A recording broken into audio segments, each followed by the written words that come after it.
Hello, ladies and gentlemen. Thank you for standing by for Qudian's Incorporated First Quarter 2020 Earnings Conference Call. At this time, all participants are in a listen-only mode. After management has prepared remarks, there will be a question-and-answer session.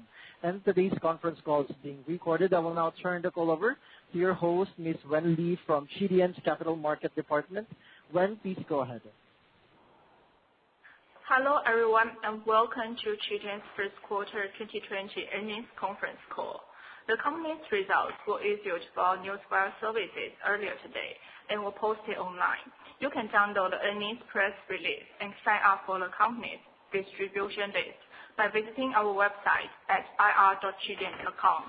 Mr. Ming Luo, our founder, chairman and chief executive officer, and Ms. Sisi Zhu, our VP of Investor Relations, will start the call with the prepared remarks. Before we continue, please note that today's discussion will contain forward-looking statements made under the Safe Harbor provisions of the U.S. Private Securities Litigation Reform Act of 1995. Forward-looking statements involve inherent risks and uncertainties. As such, the company's results may be materially different from the views expressed today. Further information regarding this and other risks and uncertainties is included in the company's 20-F as filed with the U.S. Securities and Exchange Commission. The company does not assume any obligation to update any forward-looking statements except as under applicable law. Please also note that Qudian's earnings press release and this conference call include discussions of unaudited GAAP financial information as well as unaudited non-GAAP financial measures. Qudian's press release contains a reconciliation of the unaudited non-GAAP measures to the unaudited most directly comparable GAAP measures. We also posted a slide presentation on our IR website providing details on our results in the quarter. We will reference those results in our prepared remarks, but will not refer to specific slides during our discussion. I will now turn the call over to our CEO, Ming Luo. Please go ahead. Thank you, Wen. I want to thank all investors, analysts, and media who have taken an interest in joining today's call. In the first quarter, we effectively executed our prudent strategy on loan book business and achieved positive strength in new initiatives, all while facing a difficult operating environment since the beginning of 2020. In response to the further downtrend of the credit cycle, we implemented more rigorous credit standards for our risk-taking business. Such measures have swiftly reduced the loan book transaction volume in the first quarter compared with the fourth quarter of 2019 and helped us maintain our leverage ratio at lower than 1.5x. We believe these actions have enabled us to efficiently reduce risk exposure and protect our net assets amidst the market headwinds. In addition, as we have mentioned previously, we would like to utilize our increased liquidity levels for investment in new areas of growth. With positive views on the long-term growth potential of China's luxury consumption industry, in late March, we officially launched Wanlimu, a luxury e-commerce platform offering a wide range of high-end products for customers in China. With that said, we expect softer performance in the second quarter of 2020 due to the proactive reduction in transaction volume, heightened provisions for the marketing delinquency rate, as well as our investment in promising initiatives. As we continue to operate amidst challenging macro headwinds, We are proactively executing our strategy to protect net assets and at the same time lay the foundation for broader-based growth in the future. Now here is Sisi for more details on our results. Thank you, Ming, and good morning and good evening, everyone. To echo what Ming said, we focus on minimizing risk exposure and protecting our net assets with a more conservative strategy in light of the challenging start of 2020, where the COVID-19 pandemic further accelerated the macroeconomic slowdown and the downtrend of the credit cycle. These adverse factors drove up our D1 delinquency rate to around 20% as of the end of first quarter, representing a considerable increase from approximately 13% at the end of 2019. Under such circumstances, we remain prudent in executing our conservative strategy through more stringent credit standards and assessment procedures. This practice has substantially reduced the transaction volume of our loan book business by approximately 53% quarter to quarter. In particular, we lowered the off-balance sheet transaction volume by over 90% in this quarter compared with the fourth quarter of the previous year. Consequently, the outstanding loan balance of our loan book business decreased by over 30% sequentially as of the end of the first quarter. However, we believe it is the only right course of action for us under this circumstance. With this prudent strategy, we have stabilized the D1 delinquency rate at around 20% in April and May so far.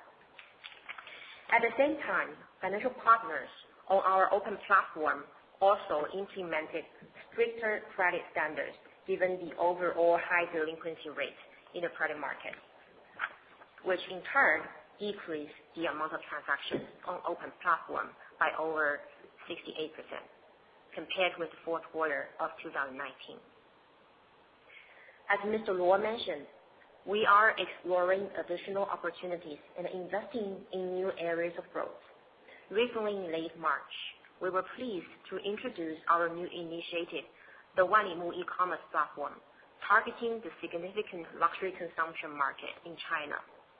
We have positive views on the long-term growth prospects of this market and believe the Wanlimu platform will fulfill the tremendous need for online luxury consumption, especially when travel and offline shopping are restricted due to the containment measures for COVID-19. In May, we engaged with 5 well-known celebrities in China as our brand ambassadors and launched a live streaming sales campaign, which has attracted a cumulative viewership of 130 million. Merely on its first day event, it generated a GMV of more than 30 million RMB. As this platform is still in its early development stage, we still need to incur significant increases in inventory costs and sales marketing expenses in order to enhance our brand awareness and boost our user acquisition. Overall, we expect the second quarter of 2020 will still be a tough period.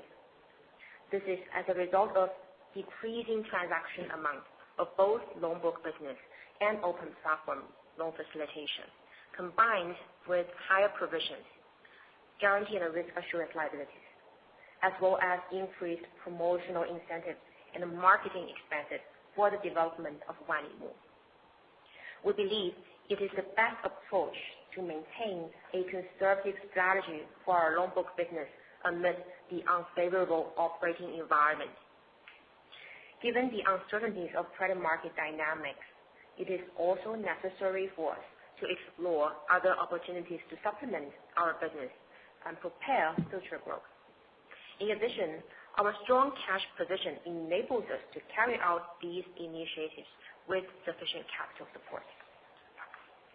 Last but not least, we have repurchased an aggregate principal amount of $170 million convertible bonds from the open market since the first quarter to capitalize on our undervalued securities at attractive prices.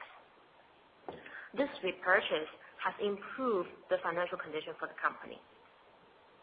Now let me share with you some key financial results. In the interest of time, I will not go over it line by line. For a more detailed discussion of our first quarter 2020 results, please refer to our earnings press release. Our total revenue in the first quarter were RMB 957.9 million, down 54.3% from the approximately 2.1 billion RMB for the first quarter of 2019. Our financing income totaled RMB 622.7 million, a decrease of 38.4% from RMB approximately 1 billion for the first quarter of 2019, as a result of a decrease in average on-balance sheet loan balance.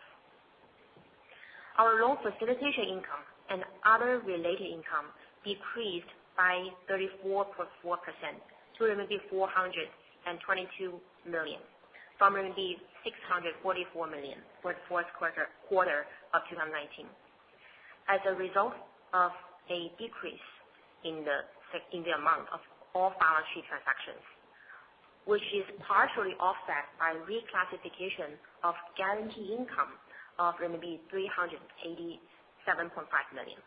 As the new accounting policy, ASC 326, which became effective for the company on January the 1st this year, requires the fee income earned on the non-contingent aspect of a guarantee to be recognized separately from the expected credit loss.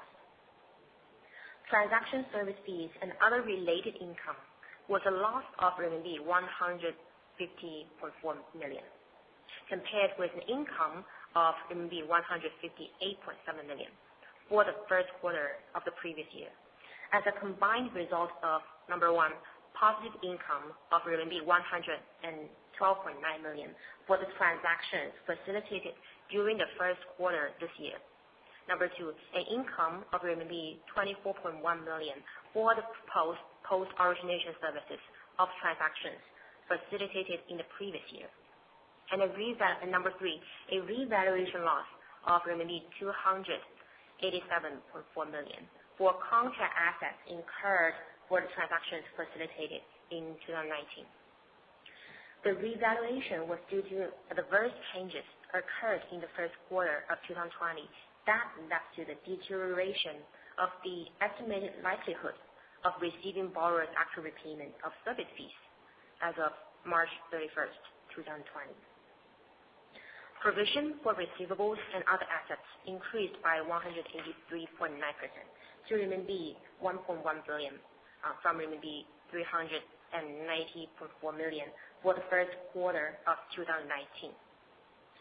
The increase was primarily due to an increase in past due on-balance sheet outstanding principal receivables compared to the first quarter of 2019, as well as an increase in the loss rate estimates in our roll rate model due to macroeconomic and credit cycle downtrend in the first quarter of 2020.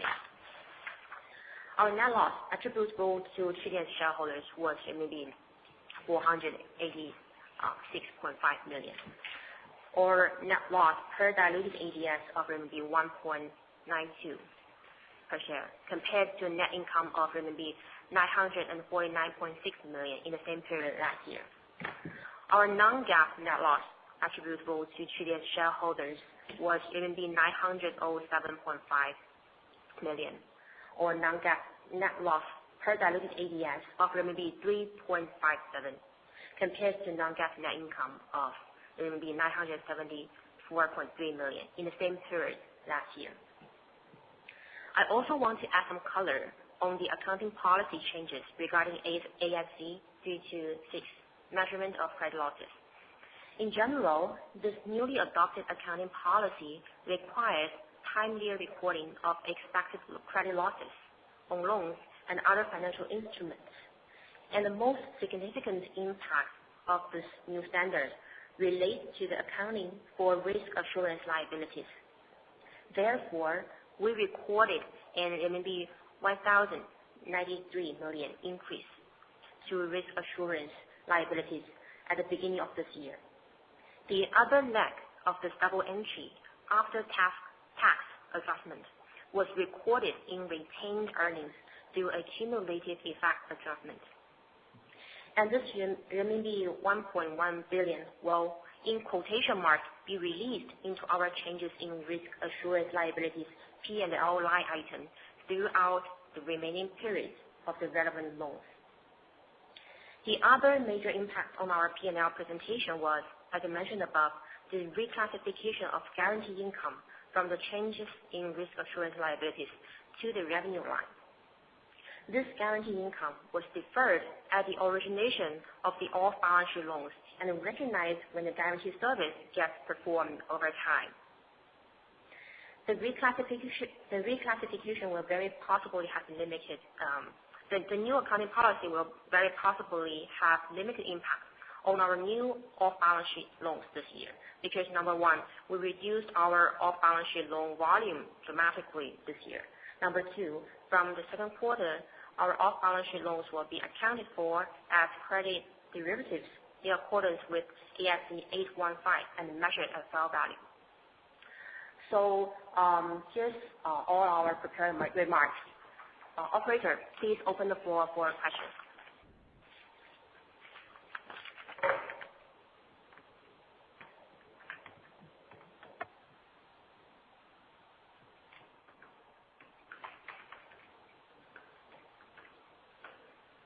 Hello, Albert, are you still there? Ladies and gentlemen, we will now begin the question and answer session. To ask a question, please press *1 on your telephone now and wait for your name to be announced. To cancel your request, simply press the pound or hash key. And for the benefit of all participants on today's call, if you wish to ask your question to the management in Chinese, please immediately repeat your question in English. Again, it's *1 on your telephone to ask a question.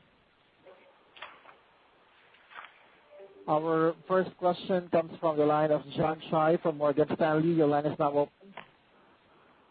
Hi, thank you for taking my questions. I have a few. I think the first one is on the latest operating trend. So we have seen that the day one delinquency have stabilized, but also the loan balance based on the slides, it seems continue to decline. So just wonder what's the latest, so is there any updates on the latest facilitation volume or loan balance in the loan business in the open platform? And related to that, I think is about the asset quality of the new loan.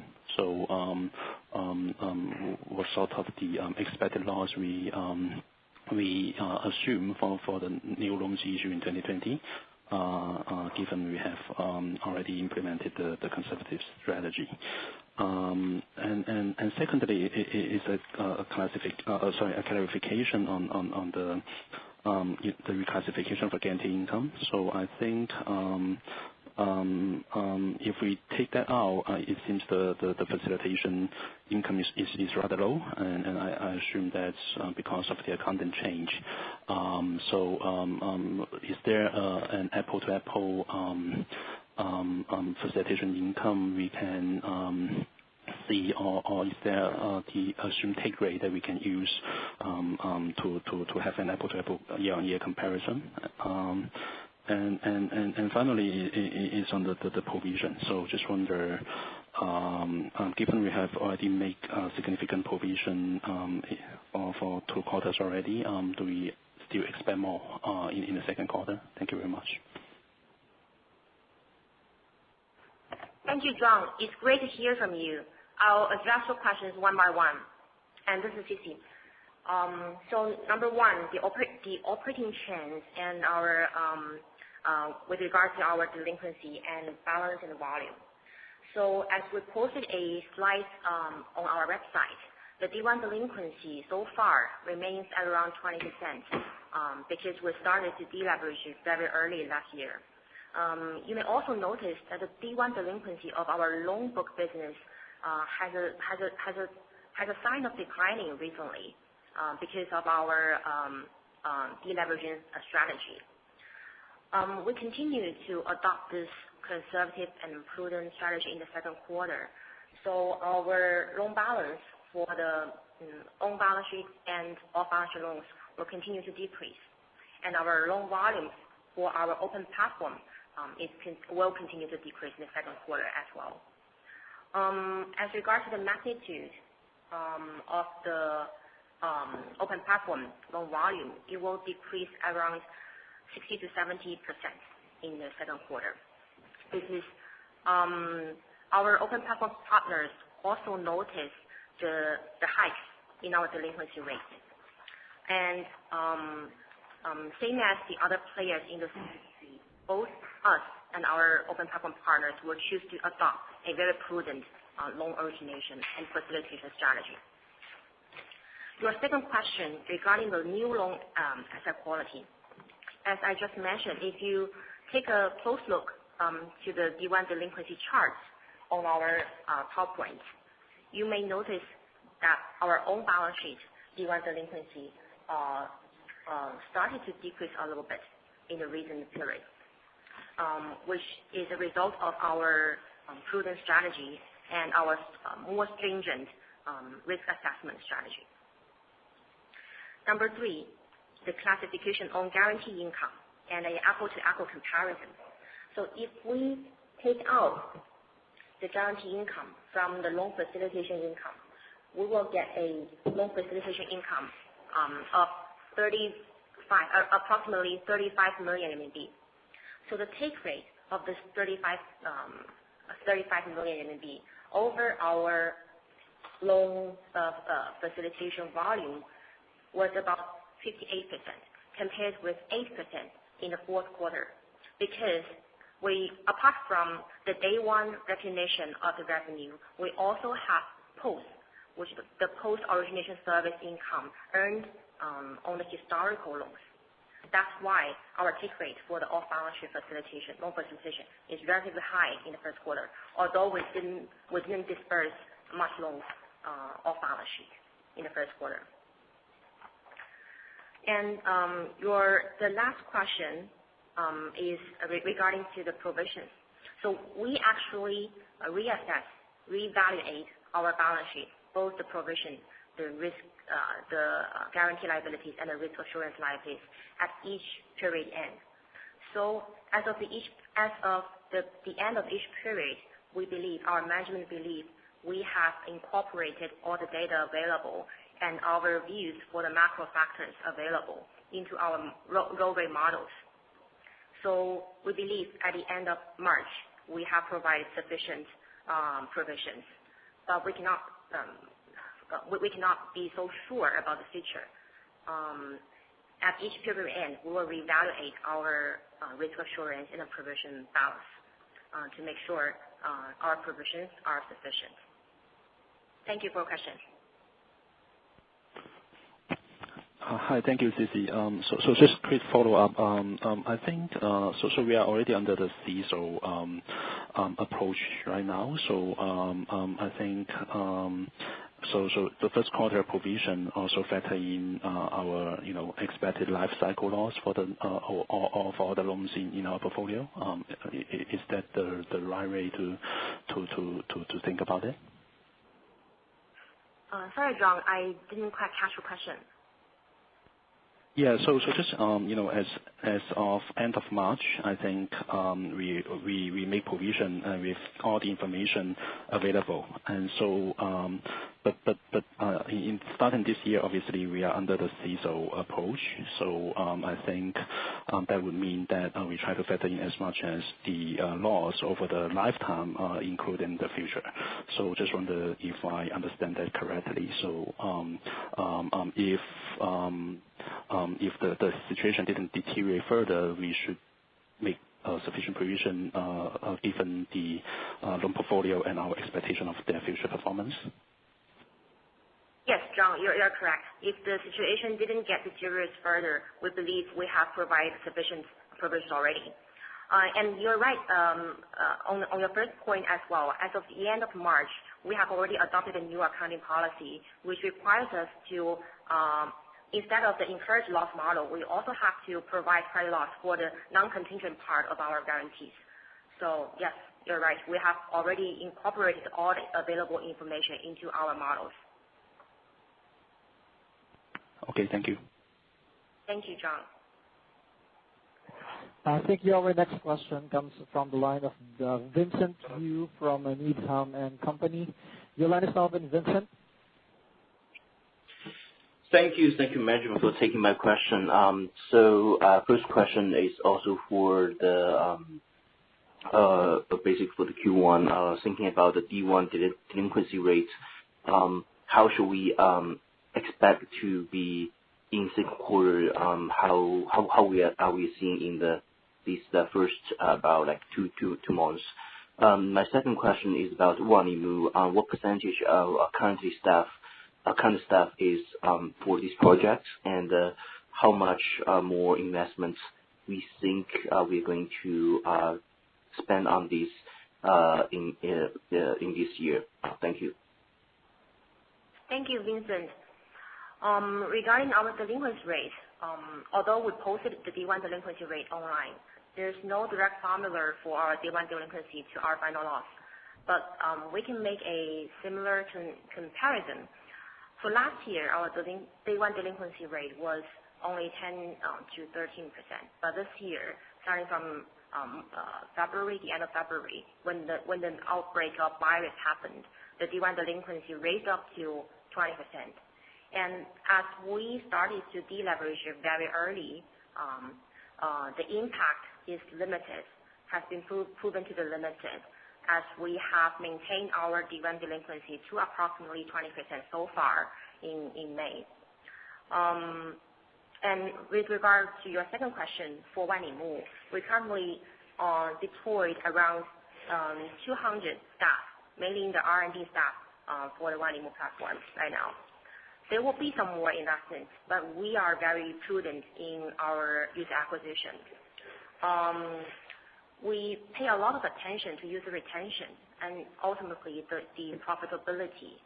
We're not a company that's burning cash for GMV. That's not our style. We will continue to leverage on our past entrepreneurial experience and on our technology capabilities to work on this new business opportunity. But we are not spending too materially for a huge amount of users. We will be very prudent.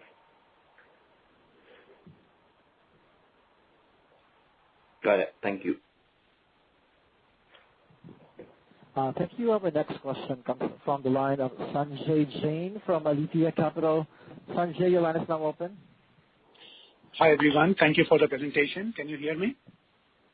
Yes, Sanjay. How are you doing? Hi, very well, thank you. So a few quick questions. First is on the online lending business. Would you say that you are gradually exiting the business, particularly the open platform, or if you see a rebound and you will focus back on this, then what kind of volumes and growth we can expect, say, in the second half or next year? Sure. So Sanjay, we are absolutely not exiting our core business, the online lending segment. Although we currently will see declines in our loan book business as well as our open platform business, but we believe this is the only right course of action for now during this bad macro environment. But in the future, when our delinquency rate gets better and when time is right, we will bounce back with sufficient net assets to do this business. And what's your second question again? Sorry. Yeah. So let me just ask one by one. So, what kind of growth could we expect once you start becoming more confident about asset quality and the macro backdrop? Sure. Actually, it's a very tough question. We don't have a very good expectation or forecast on how soon the credit cycle will be over. It's very hard to predict, and it is our company's policy not to give guidance this year. So unfortunately, I don't think we have that growth number right now. But we will go as we see. If the delinquency gets better, we will start by testing some volumes and one step by one step. And you expect the delinquencies to start improving in the third quarter or fourth quarter? For our loan book business, we have already started to see a slight turnaround, a slight signal of turnaround if you look at our D1 delinquency charts. So it is a good guess to say that our second half of 2020 will be much better than our first half of this year. Okay, so that's on our own lending, and loan facilitation and open platform also from the third quarter, or? For our loan facilitation portion of the book, actually we don't have any need to use outside money to do our business right now, because as you may also notice, we have abundant cash on our book. So right now we can just be deploying our own equity to do the loan book business. But in the future, if our volume gets higher, we of course will welcome outside money. For our open platform business, the delinquency actually went up much faster than our loan book business. The D1 delinquency for our open platform business was around 10% at the end of last year and doubled to about 20% recently. So that's probably why our open platform partners, as well as ourselves, have decided to adopt a very prudent strategy right now. But if in the future the delinquency rates get back, we believe the channels, the tools are still there. We're well connected technologically. So if our open platform partners are happy to come back, we're happy to welcome them back to open platform. Okay. My second question was on open platform. So if I understood your numbers correctly, you had I'm not sure whether you call it a provision or a write back of income of some 250 million renminbi. This is on the expected fee income which you had booked but you might not receive now. So is it fair to say that of the 2.2 billion open platform income you booked last year, about 250 million you are not going to receive? Correct. That's the current expectation. When we record, although open platform business has no credit risk on the principals, we do have a expectation of the recoverability of getting our share of the service fees. So previously, we estimate that we'll make a discount of 10 to 20% on the receivability of on the collectability of our share of the receivables.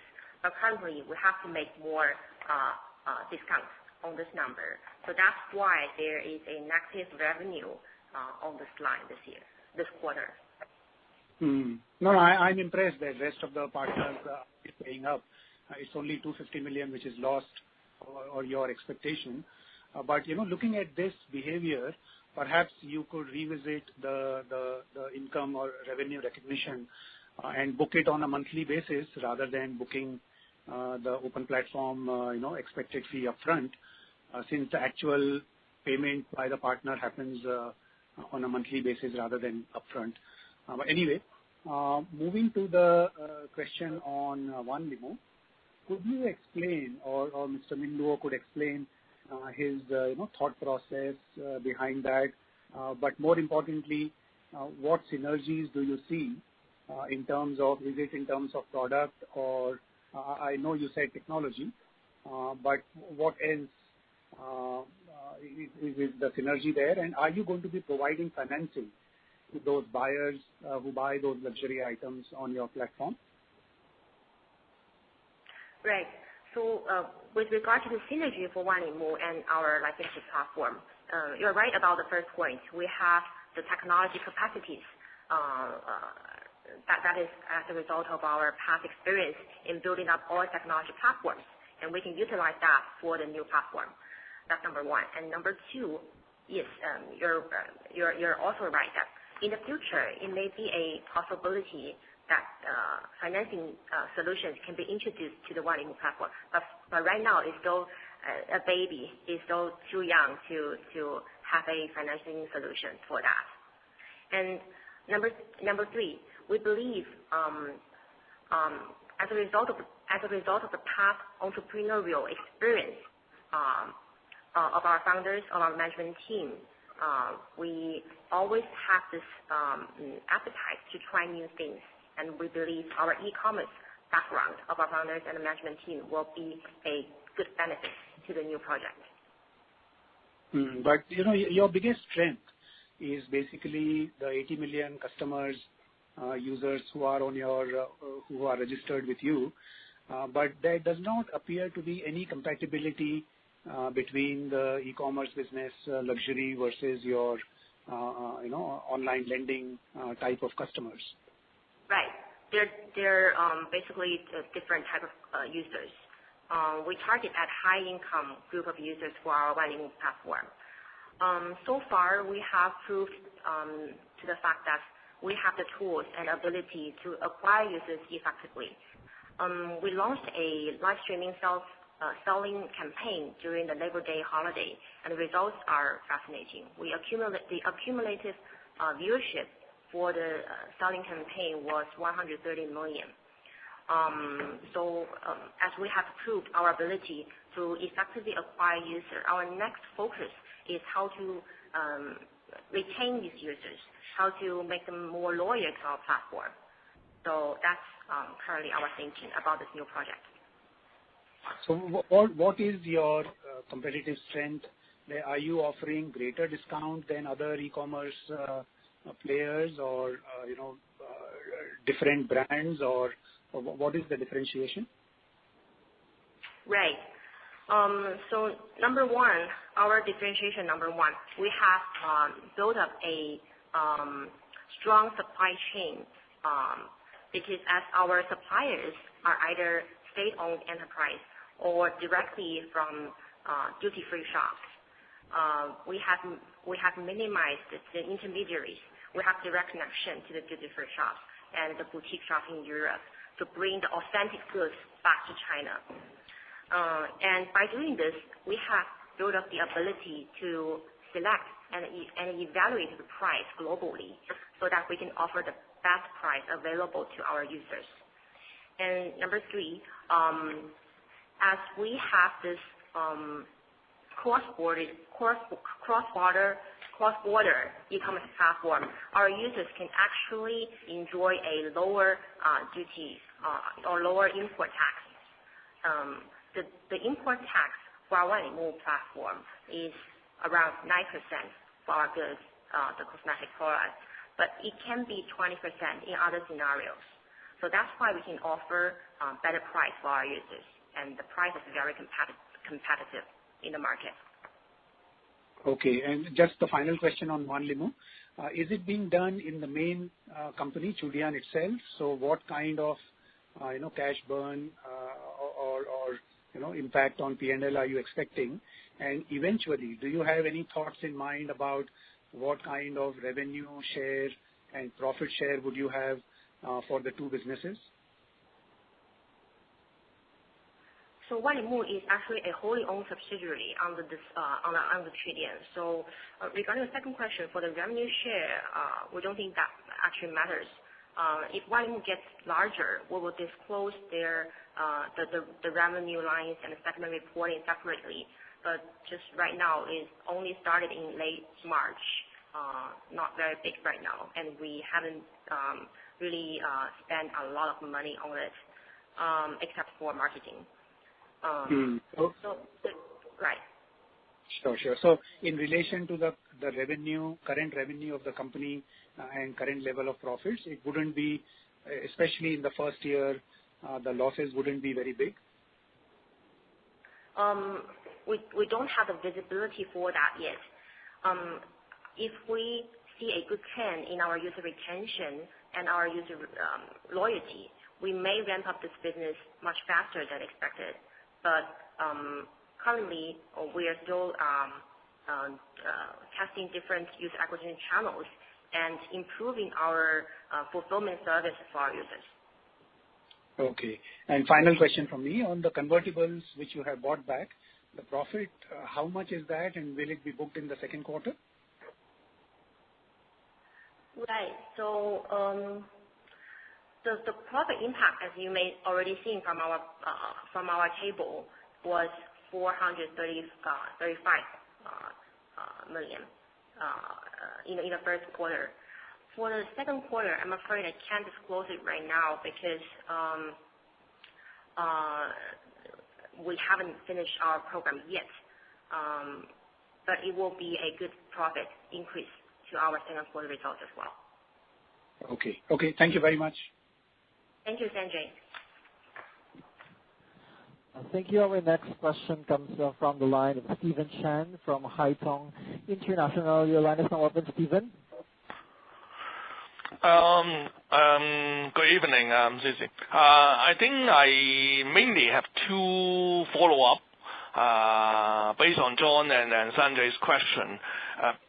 First of all, going back to that revaluation loss of 287 million, can I clarify again that it is related to some of the upfront revenue of only the open platform business that you have recognized in 2019, and because you think that you are unlikely to get this revenue eventually, so that's why you have to book this revaluation loss of 287 million. And a related question is, I heard that Sanjay say that you, under the new accounting policy, you say that you will no longer book the revenue. You will no longer adopt the so-called upfront revenue recognition anymore in 2020. Is that correct? And again, a related question for that is, I still find that we have around 1.5 billion of contract assets in the balance sheet. So does it imply that there could still be chance of revaluation loss to be booked in the coming quarters? So that's the first big question related to this revaluation loss.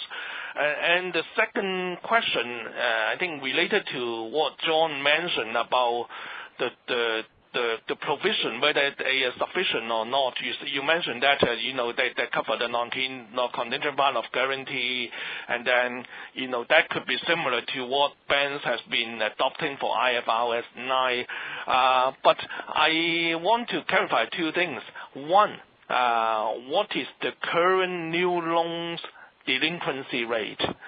And two, do you have to make provisions for the delinquent new loans, even though you mentioned that you have made sufficient provision for Q1, but in case if your new loans start to become delinquent, say for example 20%, do you still have to make further provisions in the second quarter, or we should assume this number to be zero in the coming quarters?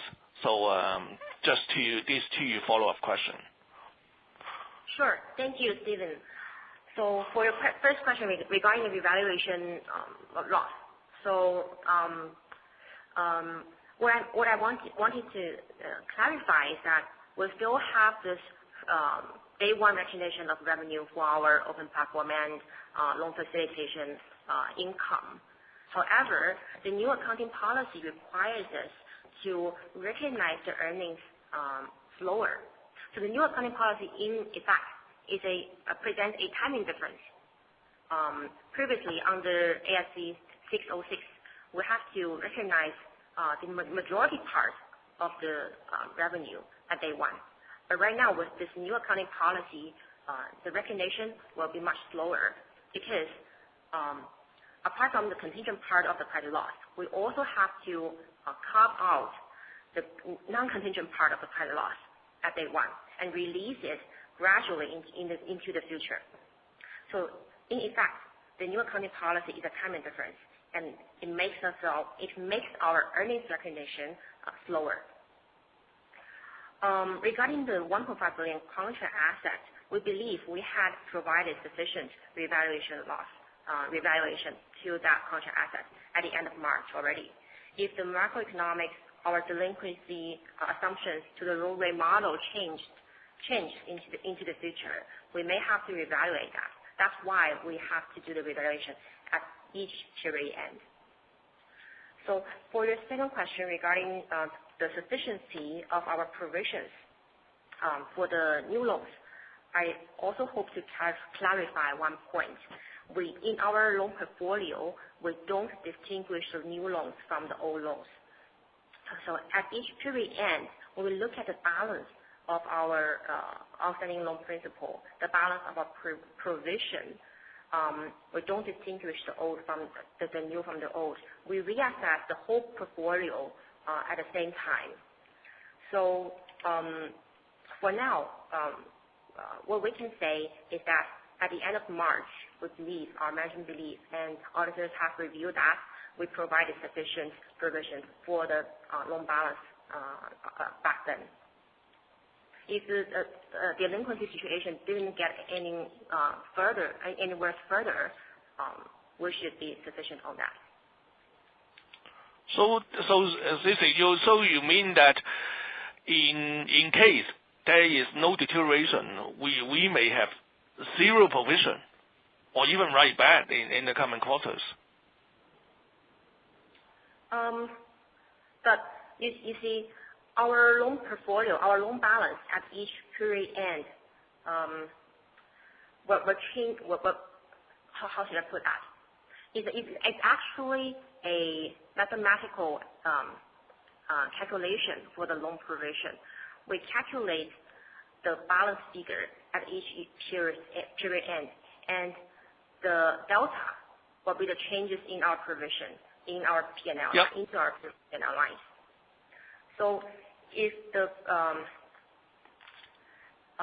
it's actually a combined effect of too many factors, we're not sure whether there will be a write back or a more provision or zero provision in the future. It all depends. Because my view is that you are expecting that the loan origination will go down and then loan outstanding balance will likely to go down. So if you base on the loan balance, probably the loan balance, say for example in June compared with March, will likely to be declining. So if you assume the provision balance remain the same in June and compare with March, then probably the equivalent that will imply that there will be zero provision unless you're going to see a very big write-off, which I don't know. That's why I'm asking whether whether the provisions is related to whether it is also related to the new loans to be made in second quarter. I see what you mean. So we actually apply different loss rates for different age groups of our loans. So for the new loans, which are not delinquent, we apply a relatively smaller loss rate to that. For the loans that are delinquent, 1 to 30 days, we apply a relatively larger loss rate for that. For the loans in the age group of delinquent for over 30 days, we apply an even larger loss rate on that. Oh, I see. So in other words, there could still be chance of a positive provisions, even if loan outstanding balance decline. Right. There can be chance of positive or zero or negative provisions. We have to look at that number by each period. Thank you. A very minor question, a technical one. You have booked the provision adjustment in your retained earnings of around 0.9 billion. Any chance to have write back on that part? Oh, that's as a result of the new accounting policy 326. And that number, in quotation mark, will be released into the future for the remaining period of the relevant loans. And it will be booked in the P&L. Right. It will come back to our P&L. Okay, thanks. Thank you, Stephen. Thank you. Thank you. Our next question comes from the line of Yuran Zhong from Credit Suisse. Your line is now open, Yuran. Hi. I think my questions were mostly addressed by previous speakers. Just a small follow-up. Can I verify what you said earlier, CC, that the future guarantee liabilities would be accounted as a derivative, in accordance with 815? And secondly, I guess what's the current assumption of life cycle loss rate, under the new CECL, say at the end of March? That's it. Right. Thank you, Ian. So for the future off-balance sheet loans, yes, you're right. We will those loans will be counted under ASC 815 as derivatives. The guarantee portion will be counted as derivatives and measured at fair value. So it does not fall into the ASC 326 scope. And your second question, sorry, can you repeat that?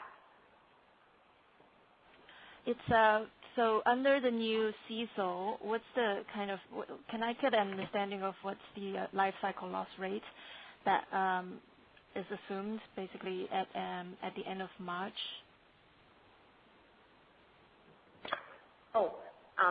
Actually, it's not a single number for the life cycle loss rate. We look into the portfolio by dividing them up to several dimensions. One, the different financial partners.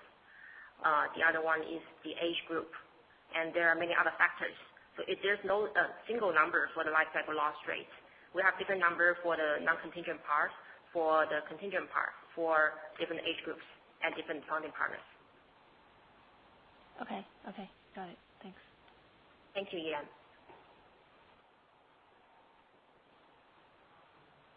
Thank you. Our next question comes from the line of Jackie Zhuo from CR. Your line is now open, Jackie. Hi. Thank you for taking my questions. I just have several follow-up questions. So first one is on the open platform business. So I've observed in the PowerPoint slide, actually, the recent day one delinquency rate for open platform business is actually higher than the loan book business. Just wondering why is that, and do we expect we should see better asset quality in the open platform business, given we have those financial institution or funding partner to assess the risk on top of us, and also what is the latest take rates on our open platform? And the second question is related to CECL as well.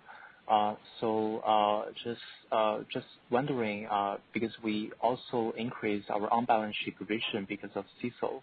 So just wondering how much was the increase because of CECL? We can kind of separate the impact for CECL model versus the previous model. And the last question is on Wanlimu. So can you give us some guidance on the sales and marketing expense we should expect in the second quarter or probably the following quarters? Thank you. Thank you, Jackie. I'll take the questions one by one. So for our open platform business, yes, you're right. Our delinquency rate for our open platform business increased faster than our loan book business. One possible guess for the reason is that the open platform business ticket size and average balance per borrower is much larger than our licensee or the loan book business. And a larger ticket size will attract larger amount of delinquency, as in our historical experience. The take rate for open platform business will be single digits. It was around 5% in the first quarter, and it is a good guess to say that it will remain single digits in the near future. The CECL, the ASC 326 accounting policies, the separate impact for that As we have also disclosed in our 20F, we reported a 1.1 billion increase in risk assurance liabilities at the beginning of this year, and this number will get released gradually into this year. So we released around 287 million in the first quarter, and there might be more in the future in the second quarter. So the accounting policy, the new accounting policy is actually P&L positive for our business.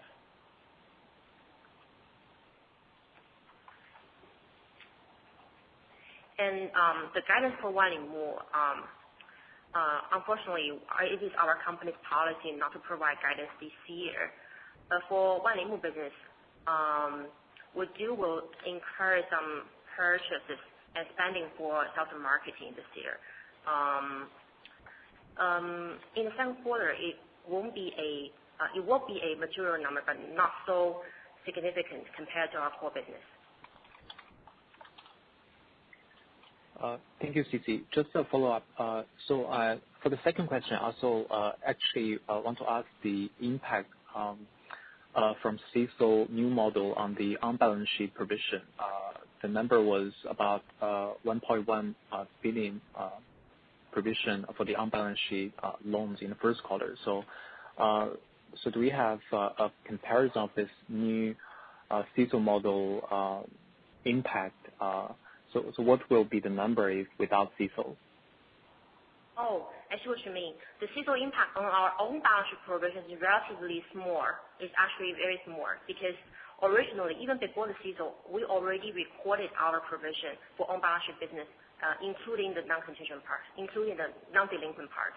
So the impact from CECL is only some adjustment on the macro factors, the adjustment on the roll rates. It's not that significant. Got it.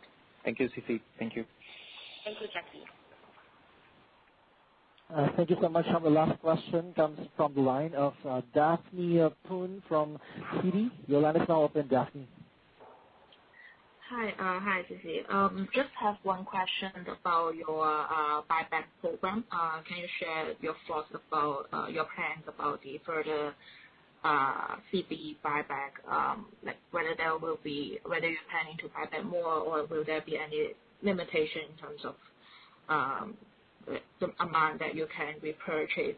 And also, if we think about your use of cash, like whether you would still prefer to use the cash for buyback, or you would prefer to reserve more cash like to fund your future loan growth?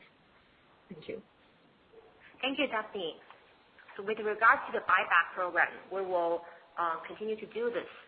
However, I'm not going to disclose the execution plan or the price right now. The limitation for our buyback quota will be determined by our lawyers and banks separately each time. So I don't have that number right now. The use of cash, we always have a profitability focus in our mind. So either we can do the buyback to gain short-term profits, but if we spend this money wisely into new business opportunities or even our core credit business, we can have a better profitability in the future. We will consider and balance the short-term and long-term profitability internally. Thank you, Daphne.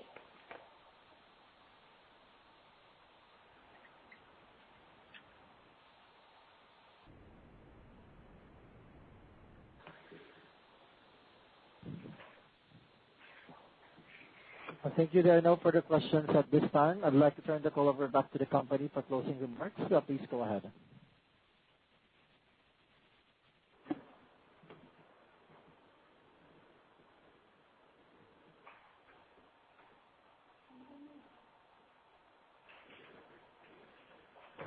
All right. Thank you. This concludes today's conference call. Thank you for participating. You may now disconnect your line. Thank you, everyone.